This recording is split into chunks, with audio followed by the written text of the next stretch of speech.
You know that feeling, right? You run into some really dense idea, maybe a heavy book, and you just know there's gold in there, but figuring out what really matters feels like a huge task. Well, welcome to the deep dive. We take the sources you give us, we dig in and pull out the key stuff. Basically, our shortcut to understanding. Today, we're tackling one of those texts. It's foundational, maybe a bit intimidating even. Excerpts from part one of Baruch Spinoza's Theologico-Political Treatise. Yeah, definitely not light reading, but incredibly influential. I mean, this is the 17th century, huge conflicts, big questions about religion, state power, freedom of thought. Spinoza's right in the thick of it. Exactly. So our mission for this deep dive is to unpack his opening arguments. We're looking at his ideas on superstition, prophecy, what he means by divine law, and his pretty surprising take on the ancient Hebrews' status. Right. We want to get clear on why he felt he had to write this, how he uses reason and scripture together to analyze these things, and, what conclusions he came to. Conclusions that still feel pretty relevant, actually. Absolutely. Our goal is to make his core arguments understandable, highlight the details that make his thinking so sharp, and help you see why these centuries-old ideas still resonate. Okay, let's jump in where Spinoza does his preface. He starts right away with superstition. Why was that such a problem for him? Well, Spinoza's pretty direct. He argues superstition fundamentally comes from fear. Fear. Yeah, specifically the fear that arises from uncertainty. When things feel random, when fortune's unpredictable, when you feel powerless. He says right at the start something like, people wouldn't be superstitious if they could control everything or always had good luck. It's when fear creeps in that they start looking for answers anywhere. So it's kind of rooted in our vulnerability and wanting things to turn out okay in this life. Temporal advantages, he calls them. Precisely. People start grasping at omens, dreams, portents, mistaking all that for actual religion. They turn away from reason, think it's blind somehow. He mentions Alexander the Great, doesn't he? He does. Uses him as an example. Alexander only turned to seers and fortune tellers when he was facing military setbacks, when he was afraid. It shows that connection, fear and wanting a specific outcome. And this inconsistency, driven by fear, makes superstition a problem. A huge problem. Yeah. Because it's easily manipulated. He quotes Curtius saying, "The mob has no ruler more potent than superstition." Ah, so there's the political connection. Exactly. Rulers can use it. They can wrap fear up in the language of piety to keep people in line. He says this might work in a despotic state. Masking fear with reverence. Right. But in a free state, he says it's incredibly mischievous, dangerous even. Why dangerous in a free state? Because in a free republic, trying to control what people think, condemning opinions as if they're crimes, that doesn't bring peace. It just breeds resentment, conflict, maybe even sedition. So freedom of thought is key. Essential. For Spinoza, freedom of judgment, freedom of conscience isn't just nice to have. It's necessary for both peace and genuine piety. And that's really the core argument he wants to establish here, isn't it? That this freedom isn't a danger, it's the foundation. That's his driving force for the whole treatise. And he looks around, sees religion in his time full of quarrels, hatred, more concerned with outward appearances and church positions than, substance. Faith reduced to credulity and prejudices, as he puts it. Yeah, prejudices that actually block reason. And all this pushes him to dig deeper, to find the roots of these misconceptions about religion. Okay, so one of the first big areas he examines is prophecy. How does he analyze that? Well, he starts with a broad definition. In one sense, he says all knowledge is prophecy because it comes through our natural minds perceiving God's laws in nature. But that's not usually what people mean. Right. They mean something extraordinary. So he digs into Scripture. How does it actually talk about God revealing things? He lists different ways things are attributed to God, belonging to nature, under his rule, dedicated to him, revealed via prophets, or just being really excellent. And he gets into the Hebrew word raw spirit. Yes, that's crucial. He shows ru can mean wind, breath, life, courage, state of mind, will, passion, the mind itself, even directions on a compass. So the language is really flexible? Extremely. And understanding that is key to interpretation. Saying something is from the Spirit of God doesn't always mean what we might assume at first glance. But his main sort of radical insight on prophecy is this. God's revelations to the prophets mostly came through imagination, not pure intellect. Imagination. How so? Through words heard, visions seen, appearances perceived, things processed by the imaginative faculty, could be external, like a voice, or internal, like a vivid dream. So the prophets weren't receiving pure intellectual data. That's his argument, based on Scripture. He contrasts most prophets with Moses. God spoke to Moses mouth to mouth. even apparently not in dark speeches. That suggests something clearer, maybe even non-imaginary, unique to Moses. And because it was imagination. It explains the style. Imagination deals in images, symbols, parables, allegories. That's why prophetic language is often symbolic or obscure. It was also adapted to the prophet's own way of thinking. Shaped by their own mind. Exactly. And imagination is, as he says, fleeting and inconstant, which might explain why prophecy wasn't a continuous state. It came and went. Okay, but if it's imagination, how did prophets know it was real? That it was from God and not just their own mind? Critical question. Yeah. And Spinoza's answer is that the certainty wasn't inherent, not like knowing 2 + 2 = 4. It wasn't intellectual certainty. So what was it then? It was what he calls moral certainty. It needed outside help, basically. Like what? 3 things, mainly. 1, how vivid the imaginative experience was. 2, some kind of sign from God to confirm it.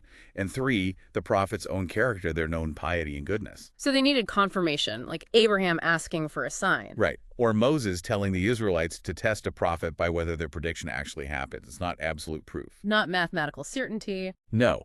And Spinoza points out, Scripture itself shows God sometimes allows false signs or maybe tests people. Think Deuteronomy 13 or Ezekiel 14. Even someone pious like David could be led away by God. So the certainty was practical, for moral guidance, but not for proving abstract truths. Precisely. And here's where it gets really interesting.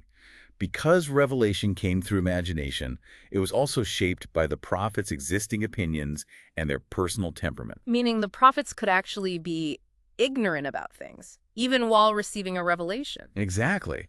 The prophecy didn't suddenly make them experts on everything. It didn't correct their underlying beliefs about the world. Give us examples, right? Striking ones. Joshua commanding the sun to stand still. Spinoza suggests, look, Joshua and his army probably believed the sun moved around the earth.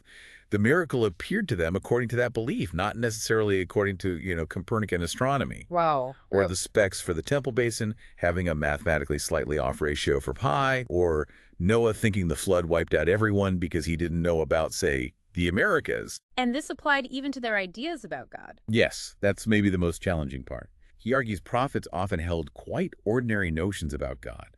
Adam hiding, thinking God wouldn't see him.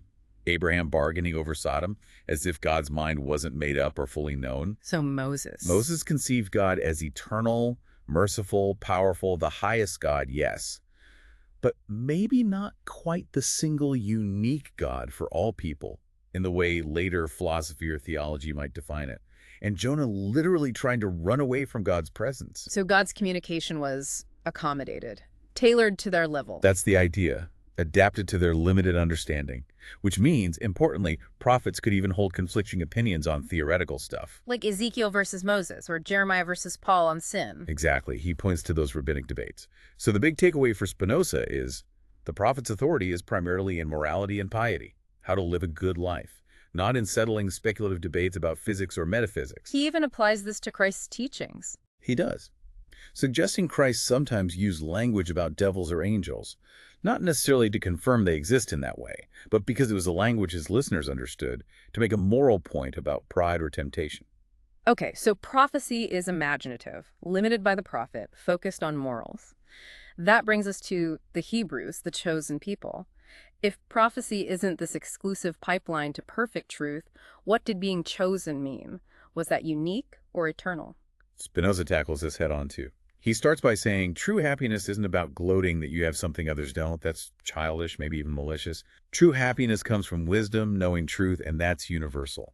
So when Scripture says God chose the Hebrews, He argues it's, again, speaking according to the understanding of its hearers. They focused on temporal blessings, national success. If true blessedness was only for them, it would make God seem, well, not universally good. And here's a key definition from Spinoza. The help of God, or guidance of God for him, this just means the fixed, unchanging order of nature, natural laws, the chain of cause and effect. God's power is nature's power. That's his view. So election isn't divine favoritism. It's being called to a specific role or function within that natural predetermined order. So divine aid is just things working out. Good fortune, maybe. Kind of. Our own efforts towards virtue are like inward aid. External benefits, good circumstances are external aid. So, applying this, the Hebrew special status wasn't about superior wisdom or virtue. Those are universal human goals. Hmm. Their distinction, their election, was about their unique social organization, their government, and the good fortune, the external aid they had in setting up and keeping their state. It was political and temporal. Exactly. Look at the rewards in the Mosaic Law, he says. It's all about a successful commonwealth, health, wealth, long life in the land. The threats are about losing the kingdom. That's the goal of any state, right? Security and comfort. Did other nations get divine aid or have prophets then? Spinoza says absolutely yes. He points to figures like Melchizedek, a priest of God before the Israelites. He quotes Malachi saying God's name is great among the Gentiles, with acceptable offerings everywhere. So God was equally gracious to all in terms of potential for wisdom and virtue. That's his conclusion. He quotes Psalms about God being near to all, good to all, fashioning all hearts alike. Job, a Gentile, was righteous. The Hebrews' uniqueness was in their political setup and the associated miracles of that period. This raises an important question. Was the gift of prophecy itself peculiar to the Jews? He argues no, it was not. Really? Yeah, he lists non-Jewish prophets in the Old Testament, Noah, Enoch, Abimelech, Balaam, and Hebrew prophets sent to other nations, like Jonah to Nineveh. What about Moses asking God to make Israel distinct? Spinoza reads that differently. He thinks Moses wasn't asking for exclusive prophecy, but for special external help, like signs and wonders, because the people were being difficult, stiff-necked. It was about managing them at that moment. And Paul saying the oracles of God were committed to the Jews. Spinoza suggests a couple of possibilities. Maybe it means the written laws were unique to them, while others got revelations differently.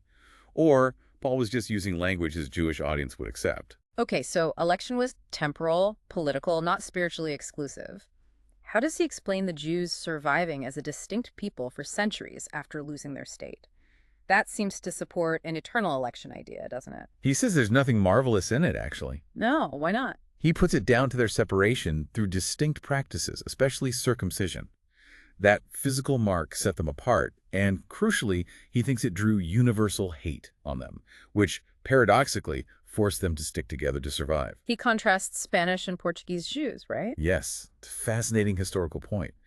The Spanish Jews who were forced to convert and try to assimilate largely vanished as a group.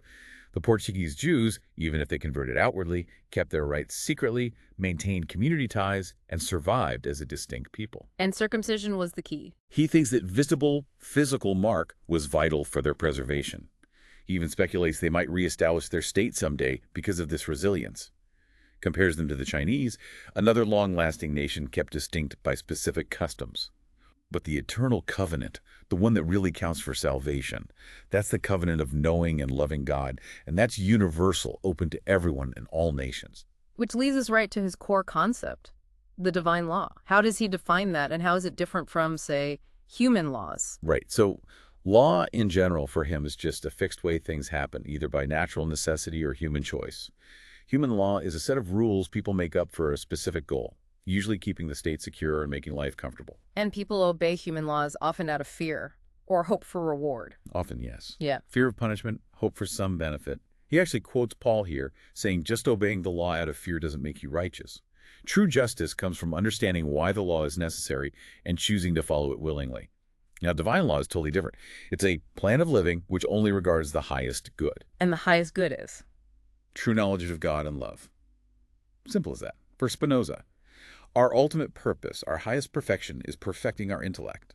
And since everything exists and is understood through God, perfecting the intellect means knowing God better. How do we do that? By understanding nature. The more we understand natural phenomena, the more we understand God, because nature expresses God's essence and power. So the highest good boils down to the intellectual knowledge of God. And the main rule, the chief precept of this divine law, is to love God as this highest good. Not because you're scared, not because you want something else, but just because you know it's the best thing. This knowledge itself guides your actions. Okay, so what are the key features of this natural divine law? A few big ones. First, it's universal. Applies to everyone, based on shared human nature, not specific revelations or traditions. Second, it's independent of history. You don't need to believe specific historical stories to grasp it. Knowledge and love of God come from general truths, from reason, from observing nature. Histories might be useful for life lessons, but not essential for salvation itself. Right. Third, no ceremonies needed. Rituals, symbolic actions whose meaning isn't clear to reason they aren't part of it, Reason only demands what it clearly sees as good or leading to blessedness. And fourth, the reward is the law itself. The payoff for knowing and loving God is that knowledge and love, the freedom it brings. The penalty is just not having it, being stuck in ignorance or ruled by passions. This raises an important question. Can we really think of God as a lawgiver, like a king making rules, if the laws are just eternal truths? Spinoza says, strictly speaking, no. God's will and intellect are one and the same. God's decrees are eternal truths, necessary facts about reality. If God willed something not to happen, it would be logically impossible. So when the Bible talks about God giving commands, getting angry, showing mercy, That's accommodation. It's translating eternal truth into language people could understand at the time.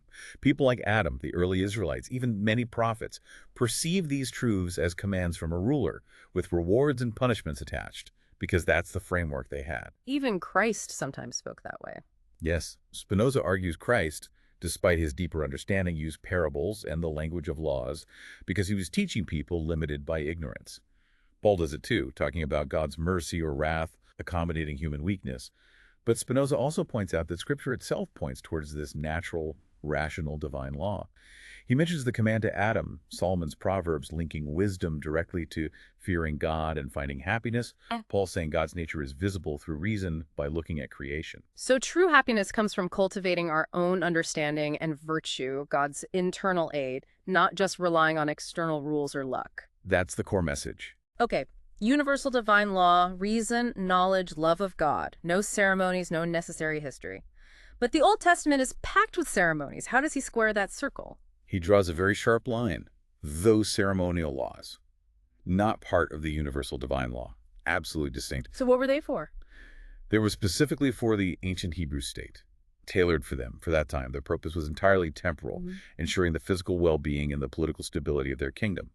And they were only valid while that kingdom lasted. They came via revelation to Moses, yes, but they weren't derived from universal reason like the true divine law. He actually uses Isaiah and the Psalms to back this up. Prophets who emphasize justice and inner righteousness over sacrifices. A law inscribed in the heart versus outward acts. Exactly. And look at the rewards promised for ceremonies in the Pentateuch, all earthly. Wealth, fame, health, victory. Blessedness, that inner peace and knowledge of God, is the reward for the universal law. He even distinguishes how moral laws like don't kill are presented. Right. In the Pentateuch, he argues, even those are framed primarily as state laws, necessary for social order, with earthly consequences. Christ, on the other hand, taught them as universal moral principles for individual spiritual well-being. So Christ wasn't replacing the law, but showing the difference between state rules and universal ethics. That's Spinoza's interpretation. Christ clarified the universal moral core and distinguished it from the temporary political scaffolding of the Mosaic state. Spinoza sees the destruction of the kingdom as confirming this. He reads Jeremiah as saying God would only require the natural law afterwards. The New Testament focuses on moral teaching and spiritual reward for all nations, not ceremonies. So why did these ceremonies work politically? How did they hold the Hebrew state together? Well, Spinoza starts by saying society is essential. We need cooperation, division of labor. Otherwise, life is miserable, almost animal. But people aren't purely rational. Exactly. We're driven by emotions, immediate desires. So society needs government, laws, sometimes force, to keep things stable. He thinks the Hebrews coming out of Egypt were unruly. Moses, being smart and claiming divine authority, used religion and these detailed ceremonies to instill obedience, not just through fear, but through devotion, making them want to obey. How did the ceremonies achieve that? Their specific purpose, Spinoza argues, was to make people constantly act under external direction, to do almost nothing based on their own free choice. Dietary laws, clothing rules, constant rituals, every aspect of life was regulated. To remind them they weren't their own bosses. Precisely, to constantly reinforce their dependence on God's commands, mediated through the state's authority.